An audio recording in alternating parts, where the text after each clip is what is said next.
जय हिंद स्टूडेंट्स, स्वागत है आपका एक और नए और इन्फॉर्मेटिव वीडियो में। इसमें आज हम पढ़ेंगे मानव भूगोल के बारे में, जो कि है 12th क्लास का फर्स्ट चैप्टर। तो आइए समझते हैं सबसे पहले मानव भूगोल के अर्थ को। तो पृथ्वी को मानव के घर के रूप में समझना और उन सभी तत्वों का अध्ययन करना जिन्होंने मानव को पोषित किया है। यानी कि ये जो पृथ्वी है, इस पृथ्वी को इस मानव के घर के रूप में समझना, मतलब घर के रूप में समझना। और इन दोनों के बीच में, यानी कि मानव और पृथ्वी के बीच में जो संबंध पाया जाता है, इन संबंधों का अध्ययन करना, यही क्या कहलाता है? मानव भूगोल कहलाता है। अच्छा, प्रकृति और मानव दोनों अविभाज्य तत्व है और इन्हें समग्रता में देखा जाना चाहिए। यानी कि ये जो पृथ्वी है और ये मानव है, ये दोनों क्या है? अविभाज्य तत्व है। अविभाज्य तत्व का अर्थ होता है कि इन्हें विभाजित नहीं किया जा सकता, इन्हें एक दूसरे से अलग नहीं किया जा सकता, बल्कि इन्हें दोनों को समग्रता से देखना चाहिए, एक साथ जोड़ करके देखना चाहिए। अच्छा, मानव भूगोल की परिभाषा विद्वानों द्वारा, अभी हमने ऊपर देखा मानव भूगोल की परिभाषा, तो ये सामान्य परिभाषा, परंतु इसके साथ ही कुछ विद्वानों ने भी क्या किया है? मानव भूगोल की परिभाषाएं दी है। तो आइए देखते हैं कि किन किन विद्वानों ने क्या परिभाषाएं दी है। तो सबसे पहली परिभाषा है वो रेट जेल ने दी थी। इन्होंने कहा था कि मानव भूगोल मानव समाज और धरातल के बीच संबंधों का संश्लेषित अध्ययन है। यानी कि इनका कहना था कि मानव भूगोल क्या होता है कि ये मानव समाज हो गया और ये धरातल, यानी मानव समाज और धरातल, इन दोनों के बीच में जो संबंध पाया जाता है, इसका अध्ययन करना, यही क्या कहलाता है? मानव भूगोल कहलाता है। नेक्स्ट है एलएनसी सैंपल। इन्होंने क्या कहा था? इन्होंने कहा था कि मानव भूगोल अस्थिर पृथ्वी और क्रियाशील मानव के बीच परिवर्तनशील संबंधों का अध्ययन है। यानी कि एलएनसी सैंपल ने कहा था कि मानव भूगोल ये अस्थिर पृथ्वी और क्रियाशील मानव, इन दोनों के बीच में जो संबंध पाया जाता है, इन संबंधों का अध्ययन करना, यही क्या कहलाता है? मानव भूगोल कहलाता है। यानी कि इसमें हमने क्या क्या देखा? सबसे पहले मानव भूगोल का सामान्य अर्थ देखा। इसका मतलब क्या था कि पृथ्वी को या प्रकृति को मानव के घर के रूप में समझना और इन दोनों के बीच में जो पाए जाने वाला मतलब कि संबंध होता है, इन संबंधों का अध्ययन करना, ये क्या कहलाता है? मानव भूगोल कहलाता है। प्रकृति और मानव अविभाज्य तत्व, यानी प्रकृति और मानव अविभाज्य तत्व है, इन्हें अलग नहीं किया जा सकता, इन्हें विभाजित करके नहीं देखा जा सकता। फिर हमने रेट जेल के अनुसार देखी मानव भूगोल की परिभाषा, फिर हमने एलएनसी सैंपल के अनुसार मानव भूगोल की परिभाषा देखी। अच्छा, इस चैप्टर में हमें क्या क्या ना, मेनली ना 3 सिद्धांत के बारे में पढ़ना है, 3 थ्योरी के बारे में पढ़ना है। तो वो कौन कौन से सिद्धांत है? तो पहला है पर्यावरणीय निश्चयवाद, दूसरा है संभववाद और तीसरा है और लास्ट है नव निश्चयवाद। तो आइए एक एक करके तीनों को समझते हैं कि इसमें क्या है।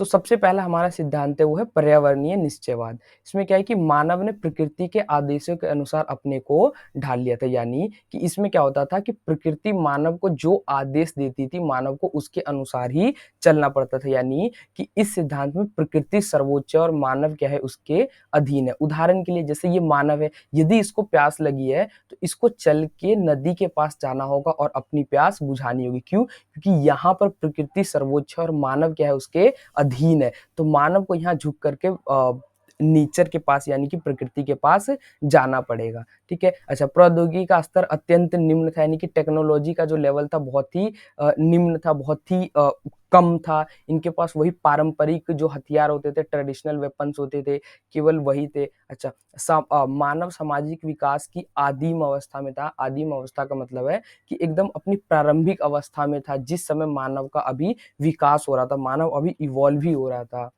अच्छा, इसमें क्या था कि मानव प्रकृति की सुनता था, यानी कि प्रकृति जो मानव से कहता था वो मानव को करना होता था और उसकी प्रचंडता से डरता था, उससे भयभीत होता था। मानव क्या करता था? उसकी प्रचंडता से डरता था, उससे भयभीत होता था। मतलब कि जो भी अप्राकृतिक आपदाएं होती थी, बाढ़ हो गया, भूकंप हो गया, सुनामी हो गया, तो उन सबसे भयभीत होता था मानव। क्यों? क्योंकि मानव को इनके पीछे के कारण नहीं पता थे कि ये क्यों हो रहा है। उसके पास कोई टेक्नोलॉजी नहीं था ताकि ये इन जो पर्यावरण के कारण ये जो आपदाएँ आती है, पर्यावरणीय आपदाएँ आती है, उसे रोकने के लिए। तो इसीलिए क्या करता था? मानव प्रकृति की प्रचंडता से भयभीत होता था, उससे डरता था और प्रकृति की पूजा करता था। क्यों? ताकि ये जो प्राकृतिक आपदाएँ होती है, इनसे प्रकृति क्या करे? रक्षा करे। प्रकृति इनके ऊपर अपनी दया बनाए रखे। इसीलिए मानव क्या करता था? प्रकृति की पूजा करता था। और ये जो सारा हम पढ़ रहे हैं, जिस समाज के बारे में पढ़ रहे हैं, वो किसको दिखाता है? ये आदि मानव समाज को दिखाता है। ये जैसे कुछ पिक्चर्स है, इन पिक्चर्स में आप देख सकते हैं कि किस प्रकार से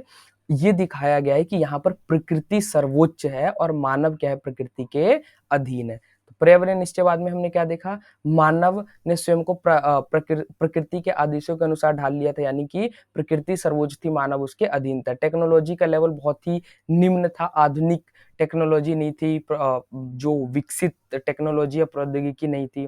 मानव समाज की आदिम अवस्था में था। जैसे आज क्या है, मानव विकसित अवस्था में, लेकिन उस समय आदिम अवस्था में था, अपने मानव प्रारंभिक अवस्था में था। मानव प्रकृति की सुनता था, उसकी प्रचंडता से डरता था, भयभीत होता था और प्रकृति की पूजा करता था। इसी को क्या कहते हैं, इसी को पर्यावरणीय निश्चयवाद या पर्यावरणीय निश्चयवाद सिद्धांत के नाम से जाना जाता है। अब नेक्स्ट हमारा है संभववाद। तो संभववाद में क्या था कि प्रकृति का मानवीकरण था, यानी कि जहां एक और हमने देखा कि पर्यावरणीय निश्चयवाद में क्या था, प्रकृति सर्वोच्च था, वहीं संभववाद में क्या होता है, मानव सर्वोच्च होता है। और मानव ने क्या किया था, प्रकृति को अपने अनुसार ढाल लिया था। इसी को प्रकृति का मानवीकरण कहते हैं।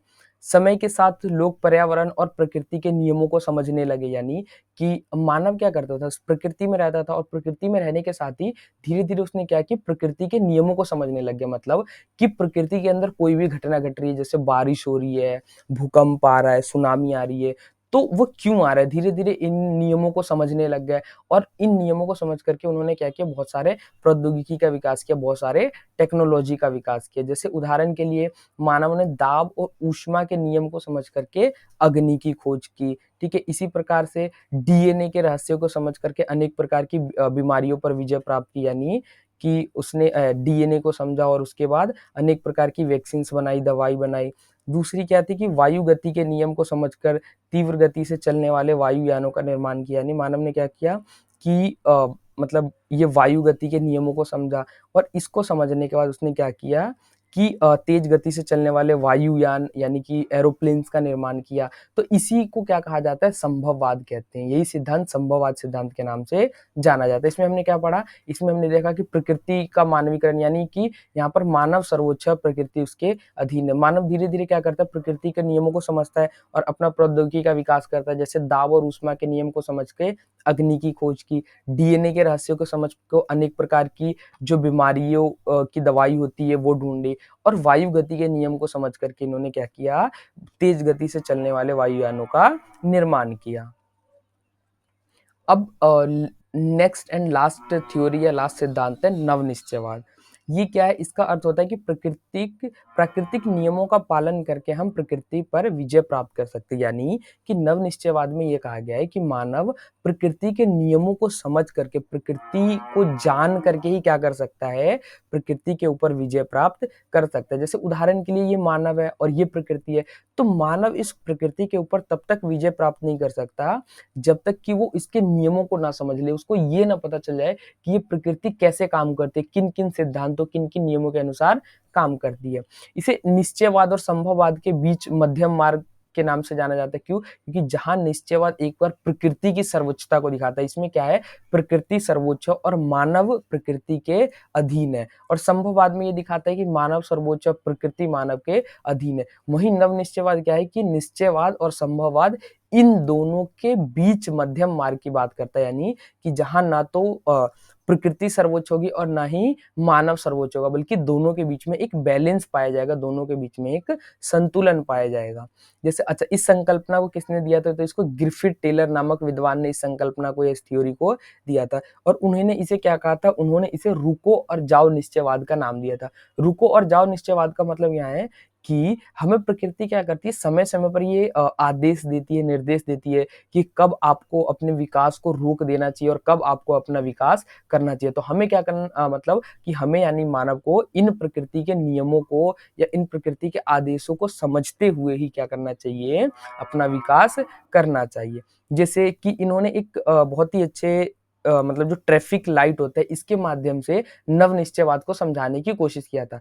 जिस प्रकार से ट्रैफिक लाइट में मतलब कि इस ट्रैफिक जो लाइट होती है, इसमें अलग अलग लाइट होते हैं और हर किसी का अलग अलग मीनिंग होता है। जैसे रेड लाइट हो गया, दूसरा येलो लाइट होता है और ग्रीन लाइट होता है। तो ये तीनों ही लाइट होते हैं, तीनों का क्या होता है, अपना अलग अलग अर्थ होता है। जैसे रेड लाइट हमें रुकने का संदेश देती है, तो ऐसे ही ग्रिफिथ टेलर ने बताया था कि जिस प्रकार से रेड लाइट हमें रुकने का संकेत देती है, वैसे ही प्रकृति भी क्या करती है, समय-समय पर हमें रुकने का संकेत देती है, यानी हमें अपने विकास को रोकने का संकेत देती है, तो उस समय हमें अपना विकास नहीं करना चाहिए। उदाहरण के लिए यदि मानव अपने विकास के लिए अत्यधिक पेड़ों की कटाई करता है, वनों की कटाई करता है, तो उस समय उसे क्या कर देना चाहिए, उसे मतलब कि अर्थ का रेड अलर्ट समझ लेना चाहिए, यानी कि पृथ्वी उसे क्या कह रही है, रुकने का संदेश दे रही है कि अभी आप क्या करो, रुक जाओ।